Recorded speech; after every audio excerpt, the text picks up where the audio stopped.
yaron ku ne a cikin gidan wannan ban san komai ba. Wai akwai wani hikima ko wani sinadari da wai a cikin abinci ne da kuke yawan raba abinci talakawa na zaɓa ku. Kai an gaya maka haka nan za mu ɗau abu dangas kawai mu baka. To bari in faɗi maka wannan takin siyasa. Na san mun yi da kai 2015 lokacin ina constituency. Wannan gaskiya idan ai ba zan manza mu ba da kyauta kuma za mu tura yaran mu je su karɓo ta. Wannan za mu baka kyautar mota sannan kuma mu tura yan daba su an shi. Wannan baka kyautar kuɗi kamar da Allah ya gara ma lafiya. Sai magana da sai bayan wannan garin da Allah ya gara ma lafiya. An ce wai an tafiya. Na tuna wannan motar da ka bada. Wannan motar da ka bada Hilo din nan. Ka bada ta cikin mutane aka je ka tafi kai abu wannan.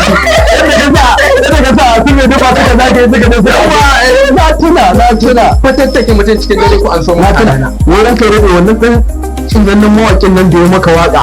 Wai wannan ɗanka hutun ka san so ɗaya taɓa maka waka hutun da kake. Shi ma lokacin aiki da ya ga kashi sanata ne. Ya ga ci sanata kuma ka ga muna tafiya a jam'iyya ɗaya. Wannan waka ba ta Allah bace. Haba mai dabba kai da ka sani mai dabba. Yanzu abin da zamu taron da na ce ka haɗa mu baka haɗa shi ba ya kamata mu gaito sai a dafa abinci kan mu ƙara bada ɗanyen abinci saboda ka ga rabe na ƙara. Sun kare ni idan muka ci za mu ci gaba da bada ɗanyen abinci to dan kare ni ma zai za mu rage kamata yayi yanzu a ce muna bada dafaffen abincin nan. Dan kare ni ko fulfiyo za ka raba mu kuɗi da kayan abinci ga baki ɗaya duke ka ba za ta ƙare ba amma saboda ba mu san su ƙaru talakawan ba za mu yi musu haka ba.